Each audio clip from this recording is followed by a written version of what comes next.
You are listening to the intersection of culture and sophistication. You are listening to the Boilingham Discussion. The Boilingham. Are you a Jedi or a Sith Lord? I don't think I'm either. I'm probably what were those little guys that ran around on that planet in the first movie? The Jawas? The Jawa, yeah, probably a Jawa. I find that question offensive, though. Oh. Are you one of the slaves on Tatooine? Or I'm one of the sand people who will... Okay. You might scare me away, but I'll come back in greater numbers you'll later. Shake a stick at us. I'll shake it. I'll shake a stick at you. What about like someone on like Jabba's gang or something? I could work for Jabba, hands down, no problem at all. I'd be his number 2. Would you be like the guy who had like the hair flesh thing that would wrap around his neck? He was like Jabba's like right-hand man. I could do that, yeah. Good job. They'll make you a cleanup droid. They'll like shove you into a box. Yeah, I'm like working on a janitor on the Death Star. I'm like fucking days away from retirement, and Luke Skywalker fucking blows it up like a dick. What an asshole. You were just warning him about that exhaust port. As long as I don't have to clean up anybody's shit, I'll be fine. Except for Jabba's, I'll clean up his shit. It's gotta be massive. How big would his turds be? I mean, is it turds? Is it liquid? Is it like... someone probably... You know what the fucked up part is? Someone somewhere sat down and thought this up and figured out just what Jabba's fecal system works like. How fucked up is that? I haven't tried to imagine it until now. Well, Does he also pee, or does it come out in one thing like a bird? He's got really messed up skin, so I think maybe he just kind of secretes it all through his flesh. ooh. Probably smells really bad. What if Leia yeah. had to clean up that shit like off camera when she was slave Leia? Yeah, I'm sure the entire palace smells like shit. Everyone's a fucking shithead there. And I'm sure they had cameras too, like in the actual universe. No, they did. They remember the droid camera outside in Return of the Jedi? Mm-hmm. When that thing wasn't looking, that's when Leia was cleaning up the shit. So there's footage in universe. There could maybe be black market footage of Jabba the Hutt taking a shit because maybe there's some creatures out there who are into that kind of stuff. Is what you're saying? It could be a fetish. Yeah. Is it? You're saying? So you're saying it's your fetish, Dave? No. I understand. You've heard it here, folks. Can we use first names on this show? Mr. X? You're like, I don't know what you're talking about. I don't know. What about in Star Trek? Like, where does the shit go? Does it get vaporized? Do they teleport it to another planet? I feel like they'd probably find out some like really efficient way of like extracting the nutrients from the shit and then using it in the food processor or something. That's probably what it is. They use it in the food processor. Mm-hmm. You're eating your own shit burger. Mm-hmm. Yeah, that makes sense. There's a thing that they do that now, actually. Yeah, that's how we're going to get to Mars, right? Or when we get there, that's how we're going to survive? Yeah, we have to eat shit to get to Mars, basically. Can I say one thing on the topic of Mars? Fuck that Matt Damon movie, The Martian. He's such a smug little... I don't like that guy. He was much worse in Interstellar, as far as when it comes to being an asshole. Well, he was trying to kill people there. That's a real Debbie Downer right there. Murder, I mean, I don't get with it. I At don't least fuck he with that wasn't. shit. At least he wasn't like so jerky. The Martian was an ego trip movie for him. Right. Like all his movies, he's just like the badass awesome dude who just is awesome throughout. Like Good Will Hunting. Oh, he has trouble with relationships or some shit. You're still a fucking genius, asshole. Well, the Bourne Identity has that too, but it's a lot of fun. But only the first one. So basically, step 1, eat shit. Step 2, get to Mars. Step 3, Matt Damon. If you eat shit, it'll come together. It's like that thing, The Secret. Step 1, eat shit, and then you pray to the universe. You be grateful, and you'll go to Mars. You gotta step on Matt Damon at some point along the way. Oh man, I'd love to do that. I'd love to step all in. He'd kick our ass. That smug, God damn Except it. he probably has a foot fetish, and you just be getting him off. Like he's into he wants you to step on eggs. He's like, ooh, get the nuts. Oh, it's going all between your toes. Oh. You ever hear certain words and you have a picture of it and you know it's not accurate, like toe jam? Oh yeah. Like I'm thinking of like blueberry jam or something between can't- someone's toes. You can't spread it on some sourdough, man. Oh, sourdough. I mean, you haven't met some of my relatives. Toe jam sandwiches. Toe Jam and Earl was a great game, though. Oh, hey. Repetitive, but great. That's one of those weird games I played as a kid and I was too young or too dumb or too ADD to understand what the fuck to do. I never got into it, but it's pretty popular, yeah. Everyone just wants to be a funk master. All this religious talk. Well, Jedi, it's a fast-growing religion, I believe, right? What does your butt look like? A, pear-shaped. B, orange. C, kumquat. And then, someone can choose one of those, and then Where's C at? That question will prompt the next question. There'll be an algorithm, and I don't know. These self-reported results about butt shapes might not be accurate. As long as they're sitting down. on a glass table. That's what they should have, like a special chair, right? You sit in it, and it molds around your ass to get an accurate reading of your ass shape and size. It just has a camera. A memory foam Right. chair or something. And you create like an international, not just national, international database of ass sizes. And then when people ask why, you just kill them. And you don't use the information either. You just have it. But most importantly, it snaps a photo. It's like they have like the blood pressure machines at Walgreens and shit. This is like an ass measuring machine. And you don't explain why. You just do it, you set it up, you see who uses it, and you go from there. It's for the chair industry. They need to study. And the pants industry. Pants, yeah. How fat is your ass? Will it break the chair? Do the poll. Will Find it fit out. into these pants? You do the math. They should have like wide load pants. It just says wide load like a truck. I think people would like that. How about truck nuts for pants? Like you just have a pair of brass balls and bang it, bounce it off your ass. Or like a tail. Yeah. That's Like cool. like a Velcro tail for your jeans. I mean, that exists, though. Like these furries. Well, let's talk about furries, huh? Are you familiar with the furry subculture, Der? I believe they like to gather in groups wearing animal skins, and they sacrifice their own souls while killing other animals to embody them. No, you're thinking of the Republican Party, Dave. Oh, We're talking about yes, furries. delightful people.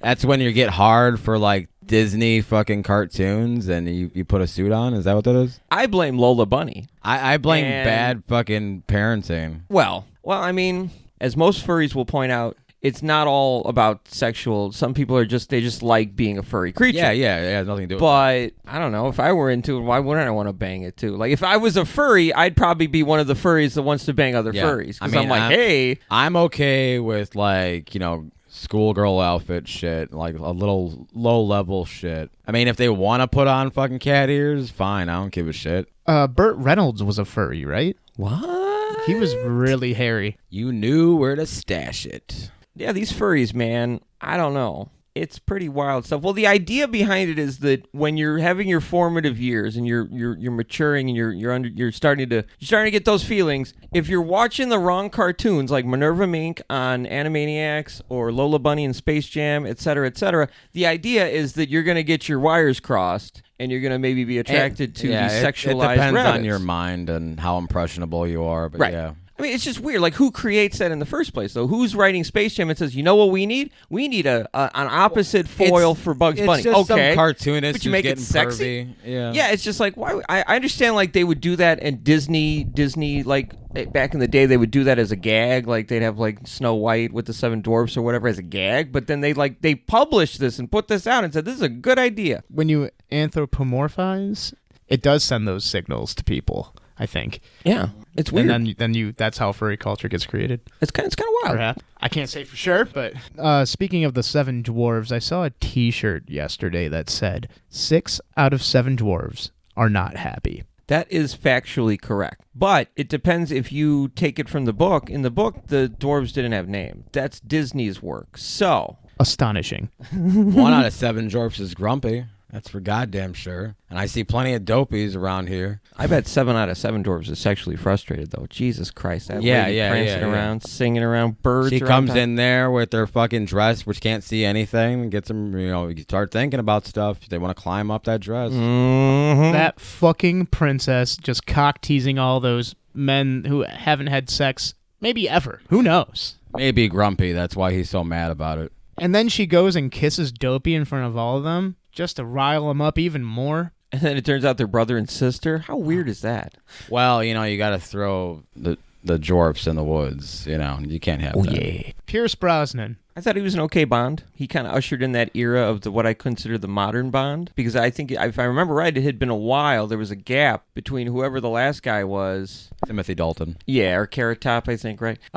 He was like the last one, and then there was a gap, and then he came roaring back with Goldeneye, right? And then there was Octagon Face came in The World Is Not Enough, right? Halle Berry. That was in Die Another Day. Though others, he did like 4 of them. He did a few, Three or and he four. was a pretty good Bond. I really dug his work in Mrs. Doubtfire.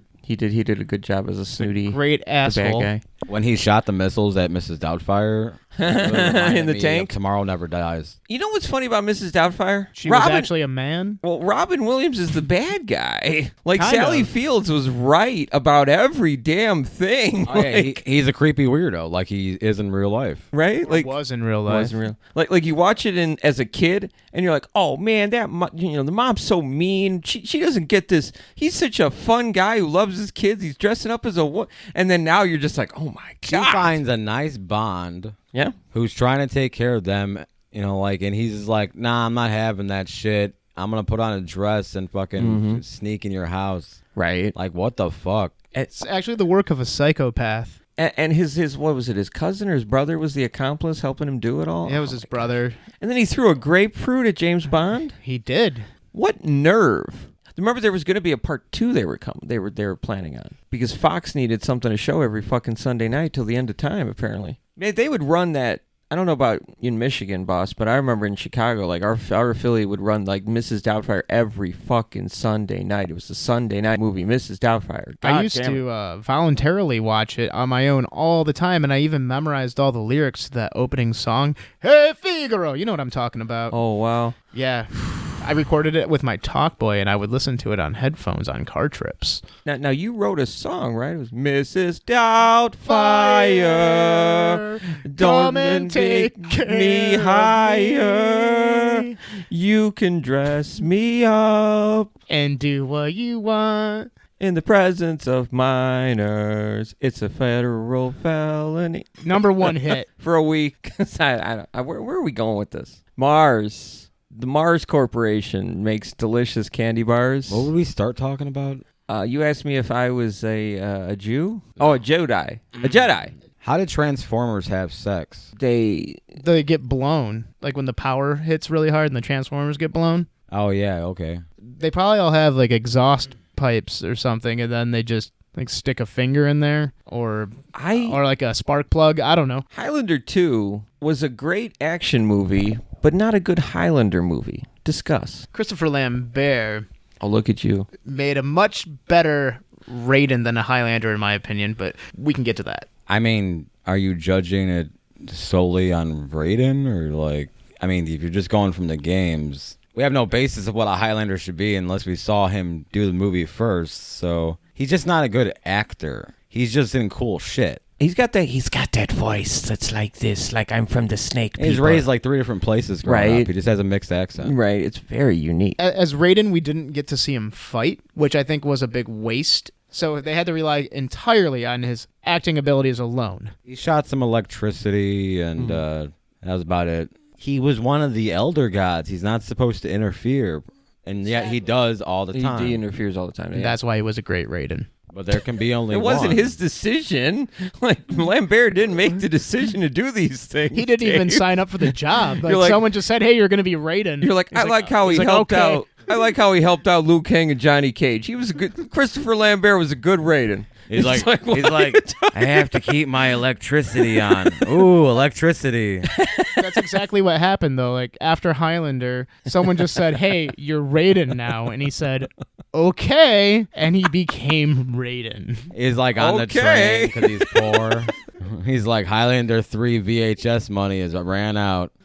Time to make a Mortal Kombat movie because this is where it is. That was Mortal Kombat. I still think is one of the, if not the best, video game to movie adaptations ever. Absolutely. Part 2 can suck my balls, but Part 1 even was get to Part really 3. good. Yeah. There's no Part 3. The fan made one on YouTube was pretty good a few years back, 5 years or so. The show, there's 2 seasons. Yeah, it was a series. Decent. Do you remember the original proof of concept, like 10-minute thing they put up on YouTube, where it was like real dark and it was like Dark Knight version of that? Yeah. That's what I was looking forward to, and then they did the show and they went to the mysticism. That's what shit. everyone was looking forward to, but they still took it because it's something with Mortal Kombat. I like the idea of like Baraka being like a deranged plastic surgeon and Like reptiles some serial killer or something. he's just born with like a deformity or something, and like that, like, and they're just in, what is it called, like Century City or whatever it's called, like the PD. Like that was a cool take. Like, I usually don't condone distortions of source material to that degree, but I felt like that was the only way you could make like a real Mortal Kombat movie nowadays.